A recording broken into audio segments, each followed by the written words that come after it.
Hello guys, welcome to my channel. இன்றைக்கி 36வது episode தான் பார்க்க போகிறோம். அதுக்கு முன்னாடி இது வரைக்கும் சப்ஸ்கிரைப் பண்ணாதவங்க சப்ஸ்கிரைப் பண்ணிவிட்டு வீடியோ பாருங்கள். இது மாதிரி வீடியோஸ்லாம் உங்களுக்கு பிடிச்சிருந்துச்சுன்னா மறக்காமல் லைக் பண்ணுங்கள். இப்போ வாங்க இன்றைக்கான எபிசோட்குள்ளே போகலாம். எபிசோடோட ஸ்டார்டிங்லேயே சாய்க்கா அவங்க அம்மா கிட்டே குறை தான் சொல்லிகிட்டு இருக்கா. இதுக்கு மேலே என்னால் எதையும் தாங்கிக்க முடியாது, நீங்கள் இதை பற்றி இன்றைக்கி பேசியே ஆகணுன்ற மாதிரி சாய்க்கா சொல்கிறா. சாய்க்கா, நீ டெய்லி ஏதாச்சும் பிரச்சனையை க்ரியேட் பண்ணிட்டு தான் இருப்பியன்ற மாதிரி அவங்க அம்மா கேட்குறாங்க. நீங்கள் இந்த பிரச்சனையை சால்வ் பண்ணுற வரைக்கும் நான் இப்படி தான் பேசிகிட்டு இருப்பேன்ற மாதிரி சாய்க்கா சொல்கிறா. என்ன பிரச்சனைன்னு கேட்குறதுக்கு, ஹபீப் வர வர ரொம்ப மோசமாக நடந்துட்டுருக்காரு. இன்றைக்கி ஆஃபீஸில் ஃபராஸை இன்சல்ட் பண்ணியிருக்காரு, ஃபாக்கிரோட சேரையும் பிடுங்கிக்கிட்டாருன்ற மாதிரி சாய்க்கா சொல்லிகிட்ருக்கா. இவங்க பேசிகிட்டு இருக்கும்போதே ஹபீபும் வந்துடுறாரு. என்ன சாய்க்கா உனக்கு பிரச்சனை? உன்னோட ஒரு கொஷின் கூட என்னால் ஆன்சர் பண்ண முடியாதுன்ற மாதிரி ஹபீப் சொல்கிறாரு. இந்த வீட்டில் இப்போ எல்லா டிசிஷனையும் நீங்கள் தான் எடுக்கிறீங்க, அப்போ நான் கேட்குறதுக்கு நீங்கள் பதில் சொல்லி தான் ஆகணுன்ற மாதிரி சாய்க்கா சொல்கிறா. நான் எதுக்காக உனக்கு பதில் சொல்லிட்டு இருக்கணும்? அண்ணா இறந்ததுக்கப்புறம் இந்த வீட்டில் நான் தான் பெரிய ஆள், நான் எடுக்கிறது தான் முடிவு, எல்லாத்தையும் நான் தான் பார்த்துக்குவேன், யாரும் ஒரு வார்த்தை கூட சொல்கிறதுக்கு அவங்களுக்கு ரைட்ஸ் கிடையாதுன்ற மாதிரி ஹபீப் சொல்கிறாரு. ஓ, எல்லா முடிவும் நீங்கள் தான் எடுப்பீங்க, எல்லாத்துக்கும் நீங்கள் தான் காரணமா? அப்போனா ஜஹீரண்ணா என்னோட ஷேரை எனக்கு கொடுக்குறேன்ட்டு ப்ராமிஸ் பண்ணியிருந்தாரு, என்னோட ஷேரை எனக்கு கொடுத்துட்டீங்க, நான் ஒரு வார்த்தை கூட பேச மாட்டேன்ற மாதிரி சாய்க்கா சொல்கிறா. ஓ அப்படியா, சரிதான், நான் உன்னோட ஷேரை நெக்ஸ்ட் மந்தில் கொடுத்துருவேன், நீ அதை வாங்கிக்கிட்டு போயிடணும், அதுக்கப்புறம் இந்த வீட்டில் தங்கக்கூடாதுன்ற மாதிரி ஹபீப் சொல்கிறாரு. நான் ஏன் போகணும்? இது எங்கள் அப்பாவுடைய வீடு, எங்கள் அம்மா இன்னும் இங்கே தான் இருக்காங்க, நான் எப்போ வேணாலும் வருவேன், எத்தனை நாள் வேணாலும் தங்குவேன், யாருக்கும் ரைட்ஸ் கிடையாது இதை பற்றி கேட்குறதுக்குன்ற மாதிரி சாய்க்கா சொல்கிறா.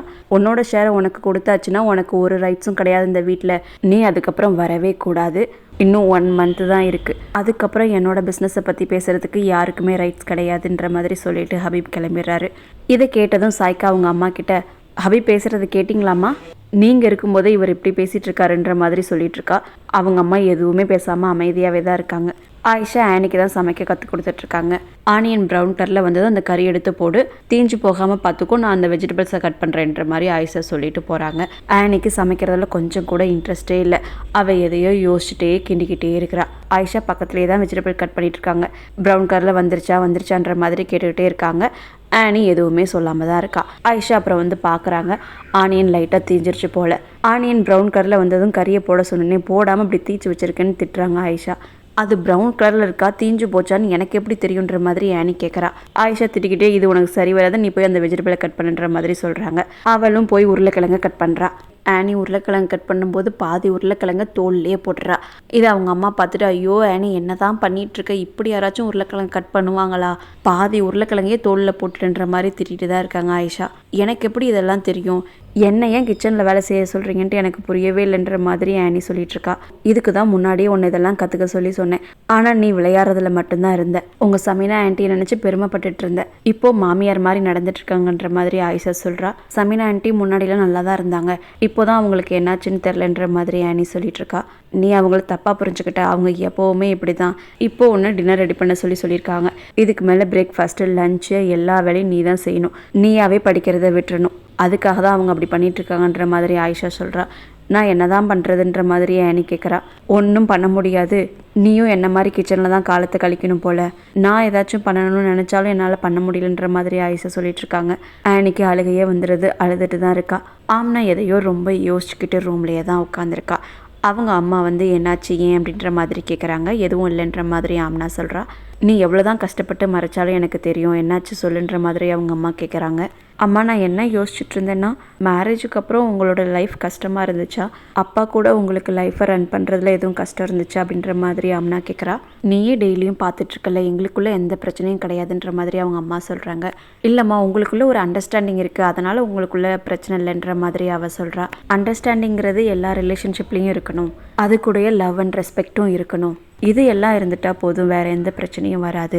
ஆனால் 2 பேருக்கும் ஒத்து போகணும். அது எப்படின்னா, எஜுகேஷன், ஃபேமிலி பேக்ரவுண்ட் எல்லாமே கரெக்டாக இருந்தால் தான் நம்ம அதை பற்றி யோசிக்கணும். ஆனால் இந்த விஷயத்தில் ஒத்து போகணும், நம்ம அந்த பர்சனை பற்றி நினைக்கவே கூடாது.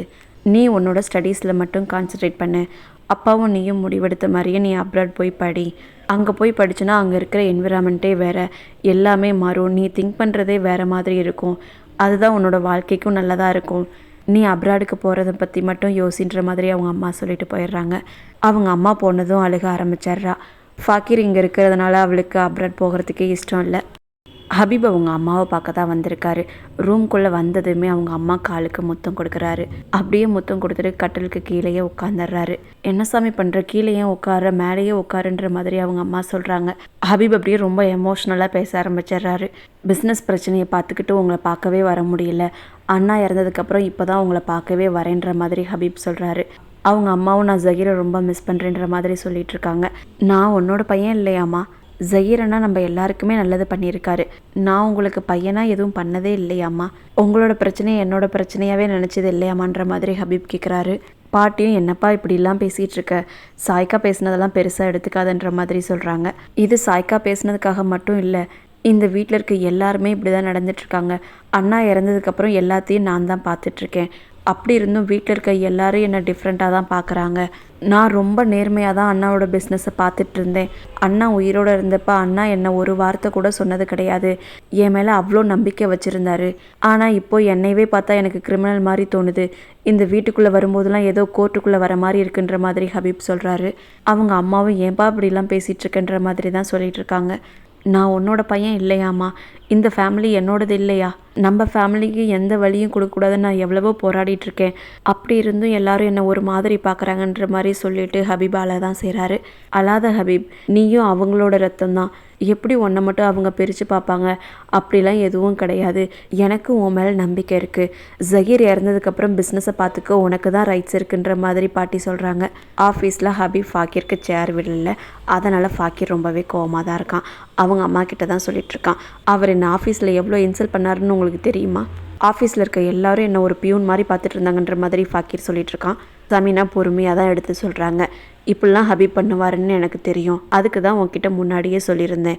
அவர் எது பண்ணாலும் நீ அமைதியாகவே இரு, இது மாதிரிலாம் பண்ணாதான் நீ பிஸ்னஸ் பக்கம் போக மாட்டேன்ட்டு அவர் அப்படி தான் பண்ணுவார். ஆனால் நீ இதுக்கு கோவப்பட்டு எதுவும் பண்ணக்கூடாதுன்ற மாதிரி சமீனா சொல்கிறாங்க. எத்தனை நாளைக்கு தான் நான் இப்படி அமைதியாகவே போகிறதுன்ற மாதிரி ஃபாக்கிர் கேட்குறான். கொஞ்சம் நாளைக்கு நம்ம இப்படி தான் போயாகணும், வேறு வழியே கிடையாது. ஹபீப் சொல்கிற மாதிரி உனக்கு பிஸ்னஸை பற்றி எதுவுமே தெரியாது. அப்போது நீ தான் பிஸ்னஸை பற்றி நல்லா கற்றுக்கணும்.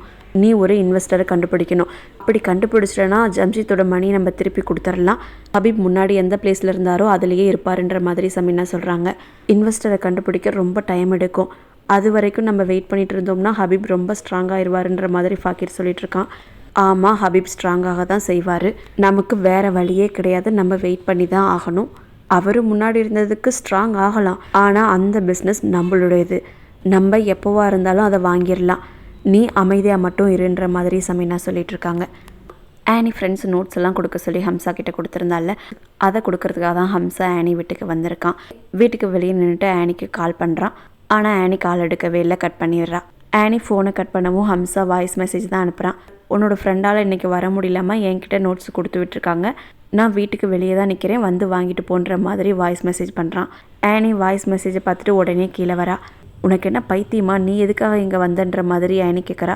நீ வீட்டுக்கு வரக்கூடாதுன்னு சொல்லியிருக்க, இருந்தாலும் உன் ஃப்ரெண்டு என்கிட்ட நோட்ஸ் கொடுத்து விட்டுட்டாங்க, உங்கள் ஃப்ரெண்டால் வர முடியலன்ட்டு, அதனால தான் வந்தேன்ற மாதிரி ஹம்சா சொல்கிறான். ஆனி திட்டிக்கிட்டே நோட்ஸ் எல்லாம் வாங்கிட்டு யாராவது பார்த்தா பெரிய பிரச்சனை ஆயிரும், சீக்கிரம் போன்ற மாதிரி சொல்லிட்டு உள்ளே வரா. ஆனி அங்கே இங்கேயும் யாராவது நம்மளை பார்க்குறாங்களான்ட்டு செக் பண்ணிட்டே தான் வரா. இவள் வீட்டுக்குள்ளே போகும்போது சமீனா கரெக்டாக வந்துடுறாங்க.